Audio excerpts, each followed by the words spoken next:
Donc nous sommes dans l'espace usinage. Il faut savoir que typiquement l'espace usinage est complètement intégré, mais ça je le rappelle, je pense que vous l'avez déjà tous plus ou moins parcouru, est intégré directement dans tous les outils.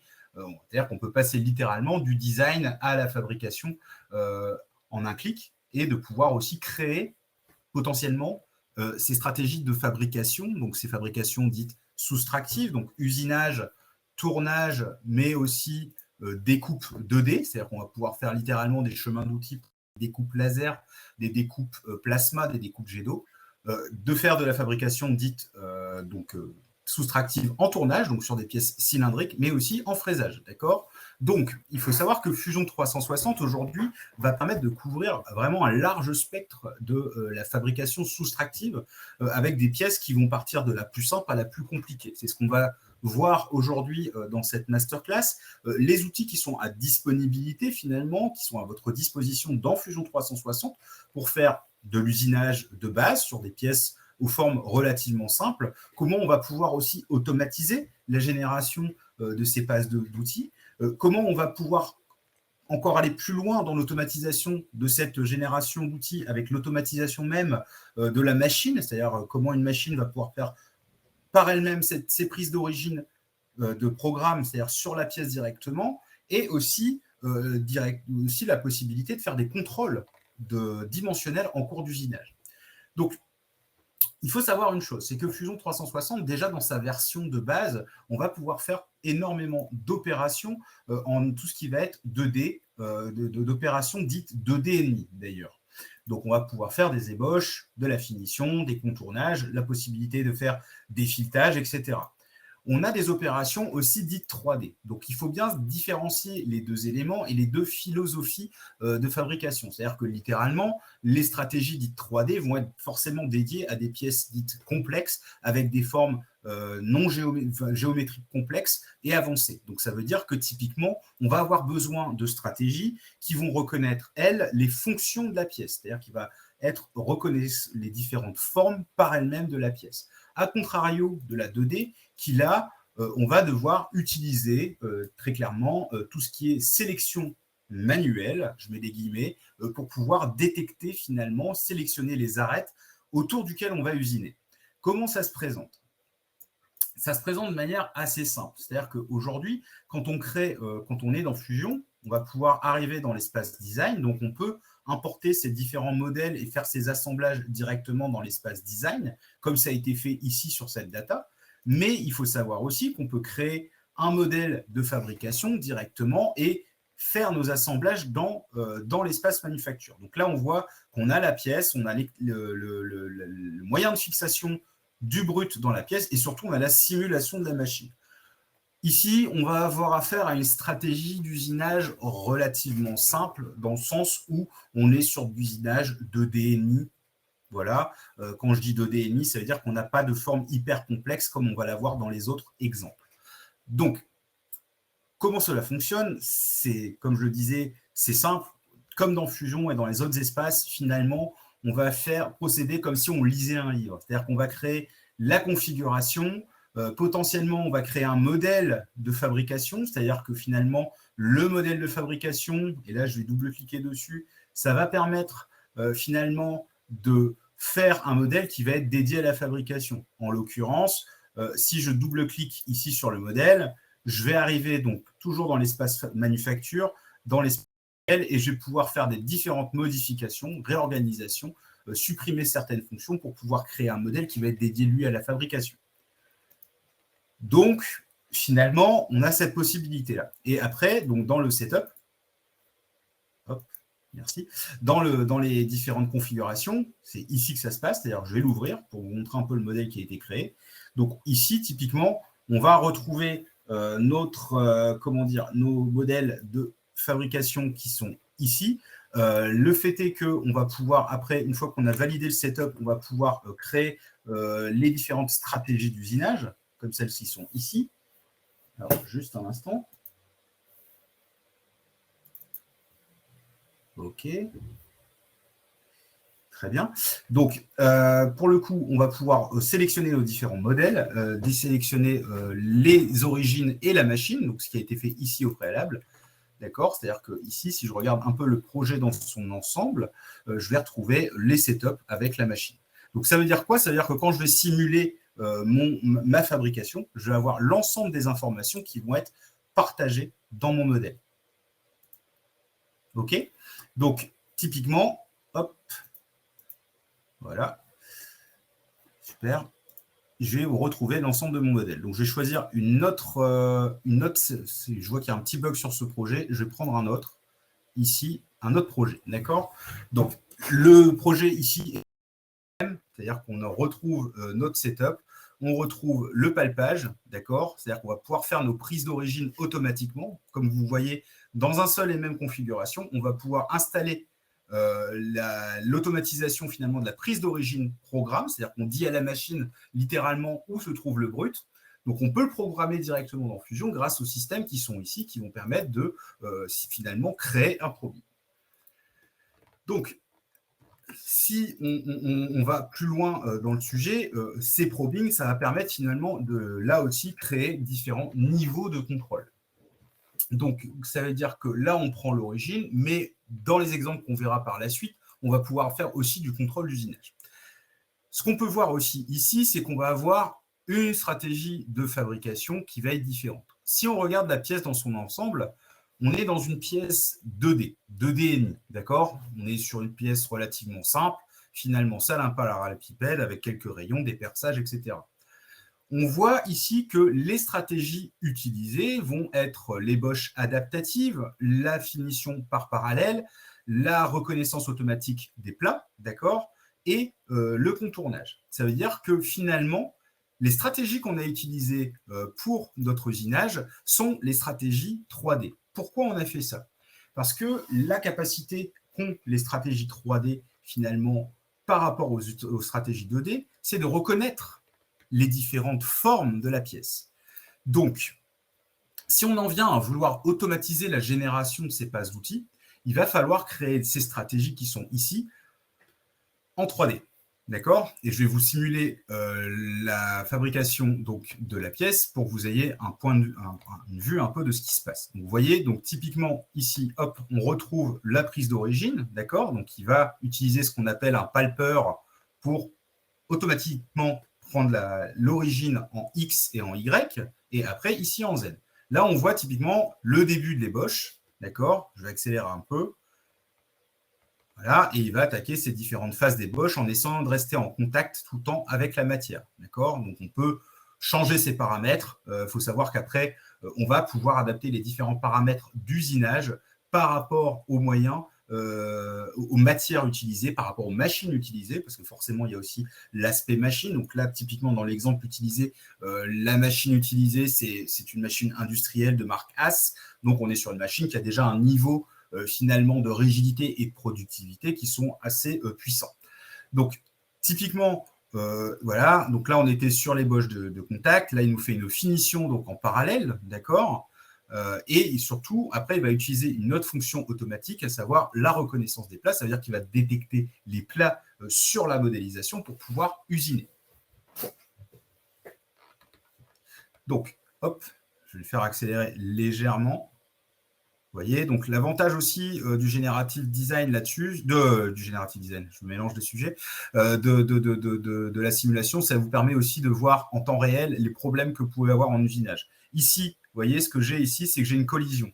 J'ai une collision qui va être due finalement à mon entrée en matière. Donc, ça veut dire que ma façon de contourner ici n'a pas pris en compte suffisamment comment dire, la matière qui était. Donc, ça veut dire que j'ai sans doute du travail à faire ici au préalable, dans mon ébauche, pour pouvoir faire en sorte de prendre toute la matière d'ébauche pour pouvoir retoucher.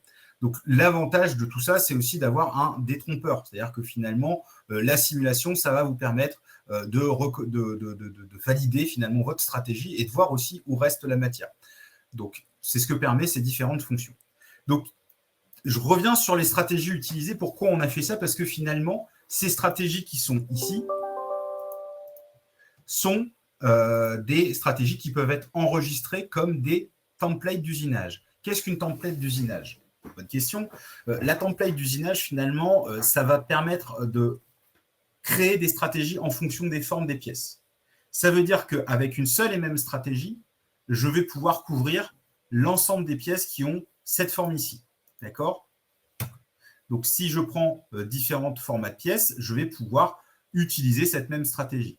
Si je rouvre un petit peu la data qui est disponible ici, d'ailleurs, je vais aller en CAM et je vais aller en 3 axes et demi. Voilà, je vais avoir finalement différents modules. Et vous voyez, ces blocs qui sont là, je pourrais aller en design et finalement utiliser une seule pièce, un seul modèle de fabrication pour pouvoir fabriquer mes différentes pièces en fonction des différentes dimensions.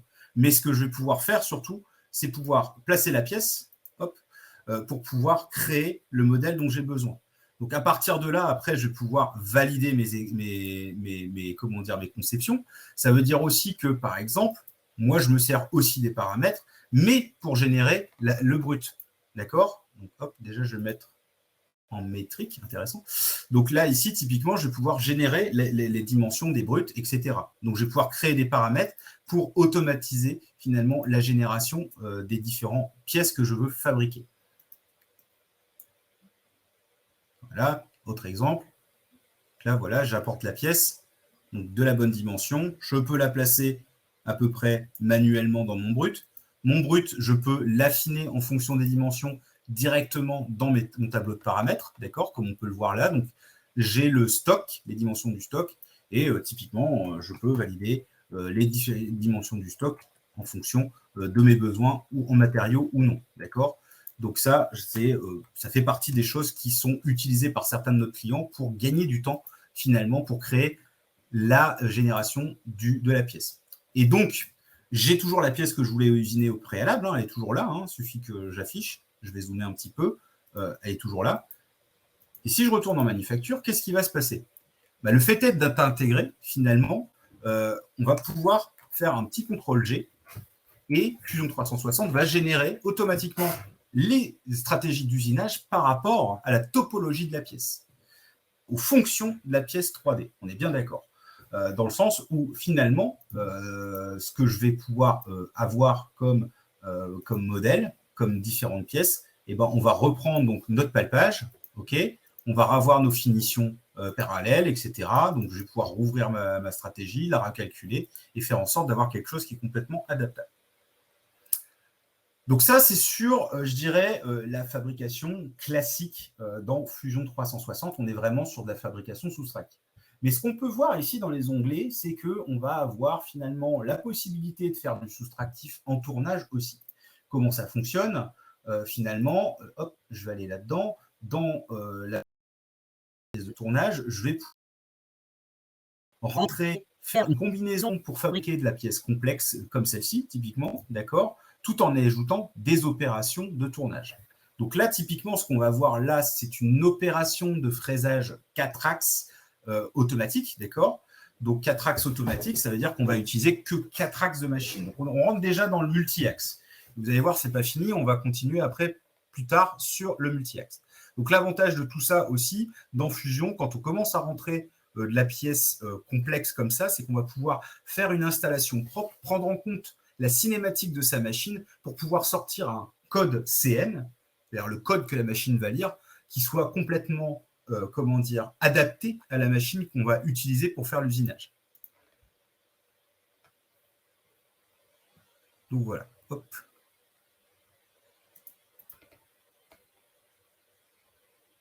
Voilà, donc bon, typiquement, vous voyez, on a des opérations qui peuvent être optimisées.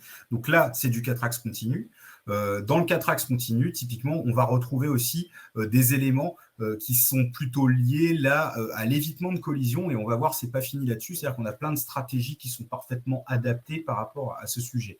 Donc là, on a une opération 4 axes continu. Si je regarde un petit peu ce qui se passe après dans les opérations 4 axes, on va prendre une pièce typiquement qui va reprendre justement du tournage et du fraisage, dans le sens où aujourd'hui, sur le marché de la fabrication soustractive, on va avoir justement des pièces qui vont être adaptées, des machines qui vont être adaptées de révolution comme celle-ci, donc les tours, les fraiseuses qui sont plus adaptées à la pièce, on va dire, prismatique, complexe, d'accord? Donc, il y a aussi des machines qui mélangent les deux technologies. Ça s'appelle des centres de tournage-fraisage. Donc, en l'occurrence, cette pièce qui est ici est parfaitement dans cette mouture. Donc, c'est un moyeu finalement, donc avec des pièces à tourner, à fabriquer en tournage et en fraisage. Et je vais vous montrer la simulation, comment ça fonctionne. Donc, on part du brut, comme d'habitude. Hein. Voilà, et on va voir nos stratégies qui vont être ici appliquées. Donc, pour le tournage, avec le sens de rotation, le sens de l'outil de fraisage. Donc, ce qu'on voit aussi, c'est que dans le tournage, c'est bien la pièce qui tourne et l'outil qui est fixe, à contrario du fraisage, où là, la pièce va être montée dans un étau, dans un mandrin, elle va être en mouvement, et c'est l'outil qui va être, lui, tournant. D'accord ? Là, je vais accélérer la simulation rapidement. Voilà. Donc, on va avoir toutes nos opérations d'usinage. S'il veut bien. Voilà. Et on va retrouver finalement, hop, je vais accélérer. Donc, vous voyez, on a créé un seul setup, une seule configuration dans laquelle on a sélectionné le tournage-fraisage et on a créé toutes nos stratégies de dressage de face, d'ébauche du profil, de finition du profil, de creusage de la gorge qui est là, pour après y ajouter donc du 4 axes d'y positionner pour faire cette petite poche et surtout aussi la possibilité de faire des usinages continus en 4 axes continus pour pouvoir faire la pièce. Donc là, typiquement, on reste sur de la fabrication, je dirais, malgré tout classique. C'est-à-dire que quand je dis classique, pourquoi je dis classique? C'est-à-dire que finalement, on part d'un brut, qui est représenté ici en transparence, pour enlever de la matière, pour avoir une pièce de haute précision, parce que c'est ce que va permettre aussi la fabrication soustractive. J'ai expérimenté des tolérances qui étaient de l'ordre du micron, vraiment littéralement. C'est-à-dire qu'on avait 3 microns de tolérance pour arriver à la cote définie. Donc ça, c'est quand on travaille dans le milieu, je vais dire, de tout ce qui est aérospatial, vision aérospatiale, donc tout ce qui va travailler comme sur le télescope Hubble, on travaille littéralement au micron. Mais on travaille aussi au micron dans le monde de l'automobile et dans le monde de l'aéronautique. Dans le monde du nucléaire, c'est pareil, on a des tolérances hyper serrées. Du moment où on va avoir des niveaux de sécurité sur les éléments qui sont fabriqués assez élevés, on va avoir des niveaux de précision qui sont hyper élevés. C'est ce que va permettre finalement la fabrication soustractive. Mais comme on peut le comprendre aussi dans la philosophie de la fabrication soustractive, c'est qu'il faut une forge, une fonderie pour pouvoir créer le matériau brut, pour pouvoir enlever cette matière et obtenir la pièce finie. Donc, si on pense à justement la durabilité, le besoin d'économie en énergie, on en entend bien assez parler, voilà, on va pas faire de récapitulatif à ce sujet-là aujourd'hui, mais en tout cas, on pourrait dire qu'il y a un moyen de fabrication peut-être plus intelligent. On a la fabrication additive qui va permettre de faire une infinité de types de formes dans différents types de matériaux complexes en utilisant littéralement, globalement, si je prends les technologies du DED par exemple, les matériaux dont on a besoin. Si je prends les technologies frittage métal, par exemple, de plus en plus, on a la possibilité sur plein de fabricants de machines de fabrication additive métal de récupérer le matériau. Ça demande un retraitement, mais le matériau non utilisé n'est pas perdu. C'est-à-dire que, pareillement, le matériau perdu, donc les copeaux, par exemple, d'aluminium qui sont extraits entre la pièce en transparence, le brut en transparence et la pièce finie, sont eux aussi récupérés en fonderie pour être de nouveau retransformé, je dirais, en brut, en lingot, pour être usiné. Imaginons maintenant qu'on associe finalement l'adaptabilité de la fabrication additive à la précision de la fabrication soustractive. On est d'accord que la fabrication additive, c'est hyper précis. Et de plus en plus, je le reconnais volontiers, on arrive à des niveaux de tolérance qui sont en dessous du 10e, voire sur certaines applications les plus pointues, on arrive à se rapprocher tout doucement en dessous de 5 centièmes. Donc, c'est des tolérances qui peuvent sembler vraiment tenues déjà quand on est au 10e pour le premier venu, sauf que dans le monde de la mécanique, quand on a des ajustements hyper précis, c'est déjà 5 centièmes, c'est déjà trop. Mais si on utilise justement le côté économie d'énergie et de matériaux de la fabrication additive, et à cela, on vient utiliser la fabrication soustractive, on a quelque chose d'intelligent. Et c'est un peu de ce dont je vais vous parler juste après. Donc, typiquement, on a vu différents modèles de fabrication soustractive, et maintenant, je vais vous parler d'un autre projet, d'accord, qui est complètement rien à voir. Donc, la conception est en cours de réalisation directement sur Fusion. Donc, le but, c'est de prendre un véhicule existant. Donc, vous avez sans doute reconnu le cadre pour les plus anciens d'entre vous. Littéralement, c'est une mobilette qu'on va vouloir électrifier. Sauf que du moment où on va changer finalement la philosophie de motorisation, on va devoir aussi changer la philosophie structurelle du modèle. Donc finalement, on a dû faire appel, et comme vous allez pouvoir le voir, au generative design. Parce qu'on a dit, bah tiens, le generative design, dans ce cas-là, on n'a pas accès à une machine de fabrication additive avant un moment, ou pour des prix relativement raisonnables, on va utiliser le maximum d'axes qui nous sont possibles. Donc on a fait une étude de generative design. Donc c'est finalement, on a isolé la fourche, qui sont ici, donc le T inférieur et le T supérieur, qu'on a voulu optimiser dans le but de faire de la fabrication additive. Sauf que quand on regarde finalement les différentes technologies, les différentes formes qui nous ont été proposées, donc pas en manufacture, pardon, en générative, les différentes formes qui nous ont été proposées par le generative design avec les différentes technologies, on va avoir des formes qui sont déjà relativement complexes finalement pour de l'usinage.